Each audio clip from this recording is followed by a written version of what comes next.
The US withdrawal from Afghanistan left its European allies angry over the way it was handled, as Western countries scrambled to get their troops and staff out of Kabul. Now, European leaders are left wondering what this means for future transatlantic relations.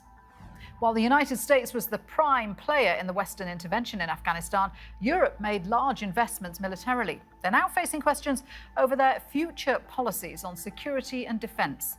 And after decades of following US operations, can Europe survive on its own?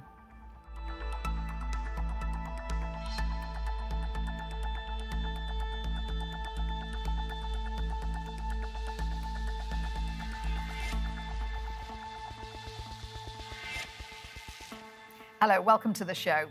The 9/11 attacks and the war on terror reshaped Western foreign policy. But when the US withdrew from Afghanistan, it neglected to consult its NATO partners. Now, Joe Biden says future military interventions will be limited. So what does this mean for future defence cooperation with Europe? Following the shock and tragedy of the attacks on September 11th, the President of the United States, George W. Bush, called on his allies for more than just sympathy. A coalition partner must do more than just express sympathy. A coalition partner must perform. As the president fought back with his war on terror, he launched what would become the country's longest sustained military campaign. Operation Enduring Freedom saw one of the largest coalitions in history. The operation ousted the Taliban from power in Afghanistan and saw the launch of parallel campaigns and invasions in Iraq, Libya, Pakistan, Syria, and Yemen. It is thought 900,000 people have been killed in the post-9/11 wars, with an estimated $8 trillion spent by the US in the past 20 years. Decades on, American troops prepared to leave Kabul, and President Biden declared time was up for this so-called forever war.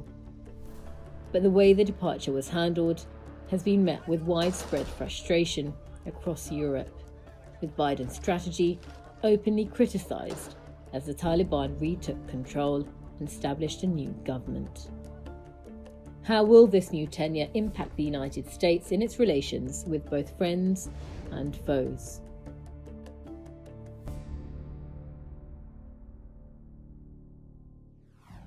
Joining us on Roundtable today in London, Justin Bronk, Research Fellow for Airpower at RUSI think tank. Anthony Dworkin, Senior Policy Fellow and Acting Research Director of the European Council of Foreign Relations. And in Bethesda, near Washington, D.C., we have David DesRoches, who was a US Defense Department official, NATO Operations Director, and has previously served in Afghanistan. Gentlemen, welcome to Roundtable. Anthony, let me start with you, because Europe has been very critical of the way the US withdrawal was carried out, the former British Prime Minister Tony Blair calling it imbecilic. They seem to have all been rather blindsided, even though they knew the day was coming. I think that's right. And I think there are two things that are coming together here. Number one is when President Biden came in the United States, I think Europeans were looking for a kind of 180-degree turn in terms of his relations with allies. And certainly there has been a significant change. But at the same time, Europeans have found that President Biden is quite inflexible and doesn't really consult. He decides and then he informs the allies about what he's doing. So that's what happened with Afghanistan, and the decision to pull out was made, they felt, without the proper degree of consultation. Added to that, then, the way that the withdrawal took place seemed to show a degree of a lack of planning, which also left Europeans rather in the lurch. As the US pulled back its security forces, Europeans were really left scrambling to get their own people out. A lack of planning on the European side as well, I would argue. But the whole exercise did leave a lot of dissatisfaction in Europe. Yeah, David, a lot of disquiet among NATO allies that they weren't consulted. Would it have made a difference if they were? Because, of course, the US is clearly the dominant partner. I think it would, yeah. I mean, the irony here is that President Biden acted more Trump-like than Trump did. People thought that Trump was so distrusted, I think, and disliked in Europe that people thought that when he was gone, everything was going to be better. But Biden had history with Afghanistan. He felt that when he was vice president, that the bureaucracy sort of overrode the president's wishes, and he wasn't going to let that happen again. And yeah, he did not consult with European partners or with NATO. The second factor, though, which is not his fault, was I don't think anybody predicted just how rapidly the Afghan government would collapse. I think that people were making plans to, for sort of living in Kabul after the NATO force withdrawal, but they didn't think that the collapse would be so rapid, and that's what led to a lot of the chaos that we saw there. There just wasn't nobody. But do you think if there had been greater consultation among NATO allies, that might have been foreseen, that there might have been a less chaotic withdrawal? I don't think so, to be honest. I mean, I think that there would have been perhaps more stuff withdrawn in advance. But I haven't met anybody who felt that Kabul would fall as rapidly as it did. And I haven't met anybody in the Afghan analysis community who felt that the Taliban's initial victories would be in the north of the country. Historically, those are the guys who've resisted the Taliban. So that really was a surprise, and it came as a gut punch to, I think, most Afghan watchers. Yeah, indeed. I think everyone was surprised by the speed of the Taliban takeover. Justin, some quarters are pointing out that Europe let the US take the lead in Afghanistan. Europe let the US be the dominant partner in Afghanistan, so they can't complain now when US strategy's fallen apart in Afghanistan. What are your thoughts on that? Well, I mean, it is worth remembering that the European partners who went into Afghanistan did so in support of the United States to show solidarity, particularly post 9/11. So, in a sense, the US was always going to be the dominant partner because the mission, was a fundamentally US-led mission from the get-go. But of course, there's also a huge issue of capacity. And I think one of the things that has really informed a lot of the emotional reactions in European capitals, and particularly London, about the way that the US withdrawal affected, it's kind of forced very rapid and imperfect policymaking to get people out in European capitals, is that it just exposed the massive limitations that European militaries have in operating independently or with sovereign intent when the US decides to do something different. So yeah, it's a bit of a bitter pill to swallow when you both disagree with the policy, but the policy also exposes your lack of ability to do something independently. Let's talk about that in a little bit more detail in terms of what Joe Biden may or may not do with future military missions. This is what he had to say. And the foreign policy that has guided our nation the last 2 decades. We've got to learn from our mistakes. To me, there are 2 that are paramount. First, we must set missions with clear, achievable goals, not ones we'll never reach. And second, we must stay clearly focused on the fundamental national security interest of the United States of America. David, Biden emphasizes the need to focus on national security interests there. Does that mean, then, that the United States is simply not prepared to act as the world's police officer anymore? Yeah, that's a good question. So, there's never been a U.S. government document that says we are the global policeman, we are seeking global hegemony. Analysts describe it that way. That's never been the American intent. But I think events will dictate both the limits of American involvement. Sometimes we will get overextended and find that we cannot sustain this involvement. And it will also limit our ability to remain aloof from what's going on in the world. It goes back to Justin's point about capacity. There's just not another country in the world that has the ability to sustain a significant military force halfway around the world. And so other countries which haven't invested in that are kind of relegated by their own budgetary decisions to a second tier. Yeah, I can see both our other guests nodding with that. Anthony, if the US decides that it is going to disengage somewhat from future security issues in other parts of the world, what is that going to mean for Europe and their security concerns? Well, I think it's a serious problem for Europe. And, I think David is absolutely right with what he talks about, this pendulum effect. But it does seem pretty clear that we are entering a period now where the United States is going to define its national security interests, as the president talked about, in ways that do not really include these kinds of small wars in what has been called the broader Middle East and North Africa region. Those parts of Eurasia, those parts of North Africa, the Sahel region, just below the Sahara. Those seem quite distant to the United States, but they don't seem distant to Europe.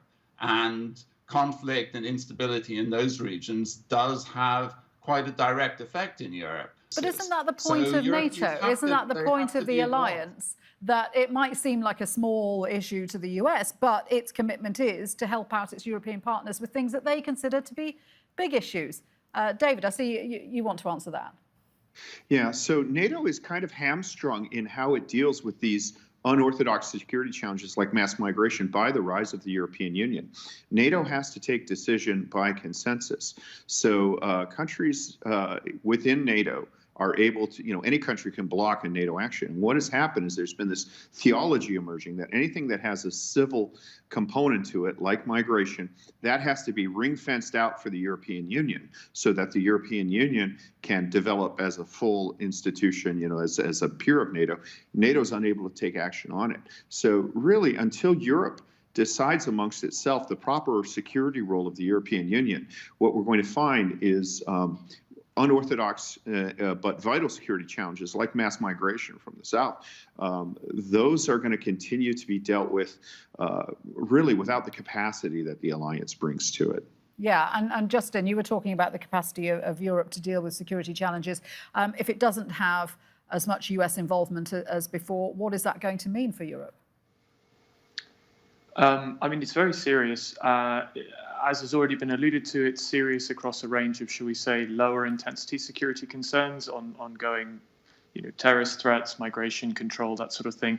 But it's especially serious if you look at higher end security threats. So the most obvious being Russia in Europe, and also, to a degree, potentially Iranian behavior in the Middle East, although America remains much more engaged there conceptually.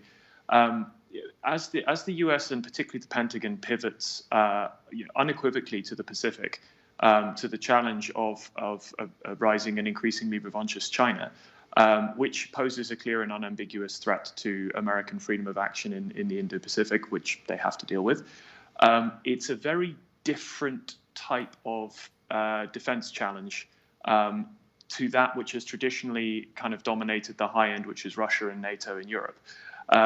And what you see in European militaries is that while a lot of European militaries have sort of reasonably respectable, at least in aggregate, numbers of kind of top-end frontline capabilities, tanks, fighter aircraft, ships, that kind of thing, all of the enablers, the glue, if you like, that makes those capabilities work as a joint force, from command and control structures, intelligence processing capabilities, C2 is huge, but also things like tankers, logistics, rapid resupply. All of that stuff is US dependent, in effect, in NATO. So as the US repositions for the challenge of China, Europe is left both already struggling to kind of realign towards an actual threat from Russia, still a problem for a lot of countries to deal with conceptually and financially, but is also faced with long-term this degrading of the kind of backbone of American enablers, which really are essential to the way NATO functions as a military alliance. Just a quick question to you, Justin. You were talking about the fact that the US is pivoting towards seeing China as one of its main security challenges. Certainly that is the case, but surely the US would want the help of its European partners. Is Europe a little more ambiguous on the threat posed by China? Is that one of the problems? Europe is definitely a lot more ambiguous in the threat posed by China, partly because there's just a degree of separation geographically. It's a lot easier for a lot of European countries to concentrate on the depths of the economic ties, and in some cases economic quasi-dependence that they have on Chinese loans, Chinese investment, Chinese companies, and a lot of supply chain dependency too. But because they don't have that proximity of direct clashes with both forces and kind of allies as the US has with, for example, concerns with Guam, with Japan, with South Korea, with Taiwan. So Europe has a much easier time, I think, conceptually ignoring the hard defense challenge from China, although they're increasingly forced to look more at the sort of softer side of things in terms of cyber attacks and information theft. But fundamentally, I think what American military commanders seem to suggest, if pushed on what they want from European allies, from NATO, viz. China, is for European NATO allies to take up the slack in Europe and actually do more for their own defense, so that the US can pivot across more forces and actually properly focus on its main challenge, which is seen as the Pacific.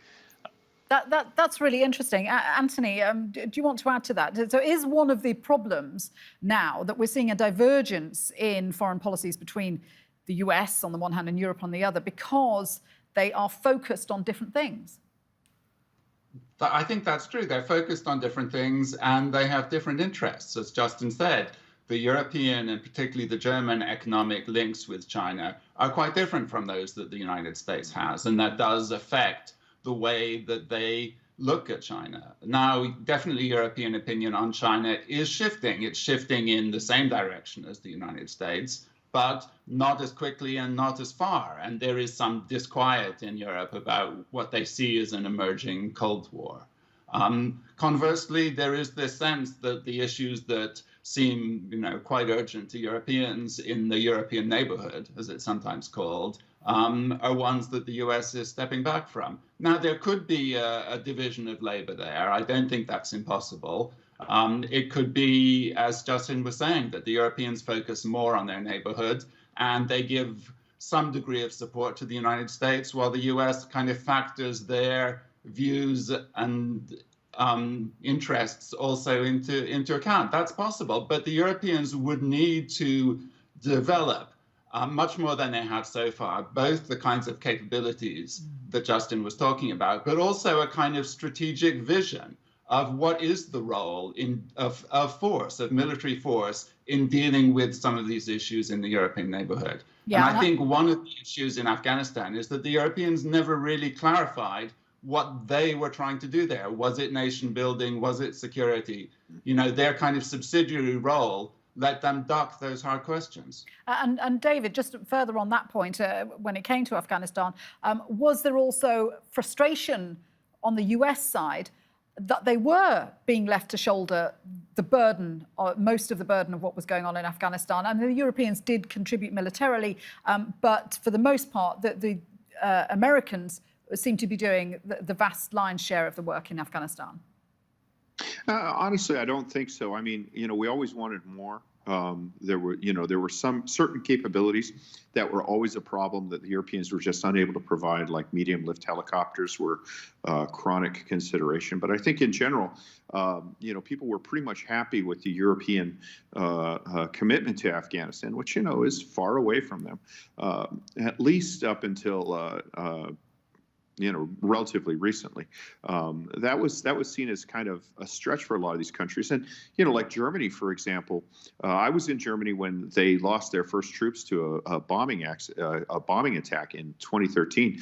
We thought at the time, they had never deployed to a combat zone since World War II. We thought at the time that they might take off in the middle of the night. We'd wake up in the morning and say, where are all the Germans? So I think there's a general recognition that the European countries really stepped up to the plate here.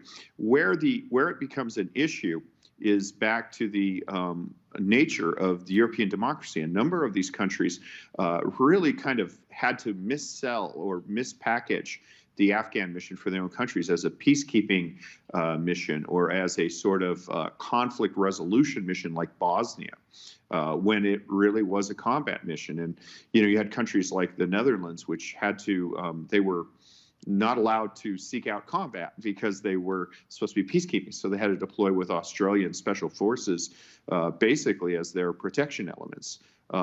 There were things like that kind of exposed problems, but that was a function of European democracy and mischaracterization of the warfare. That was also a problem for Canada as well.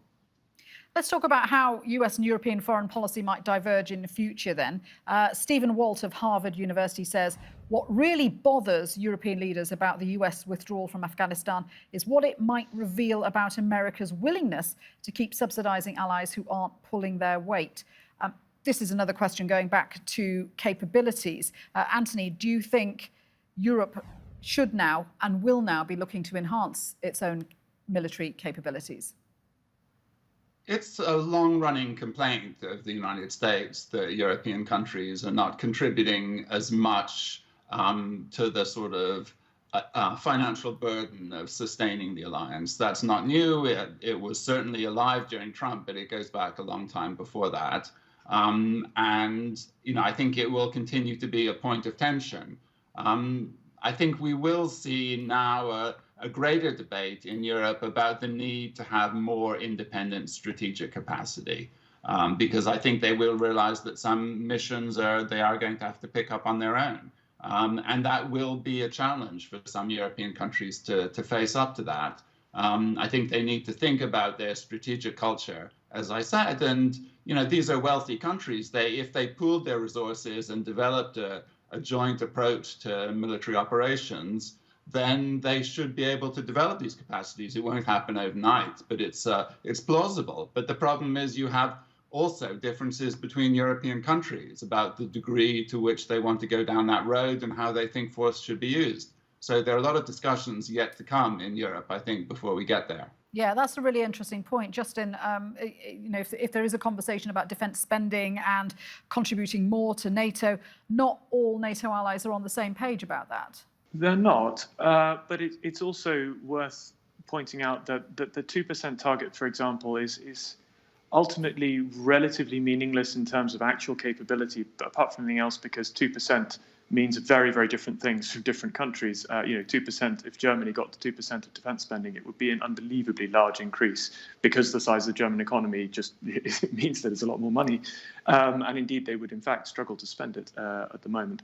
But the other thing to bear in mind is that, the two European military powers that have a degree of sovereign power projection capability, at least at a small scale and for limited periods, both have serious drawbacks as a linchpin for, if you like, a revitalized European-centric NATO defense in Europe.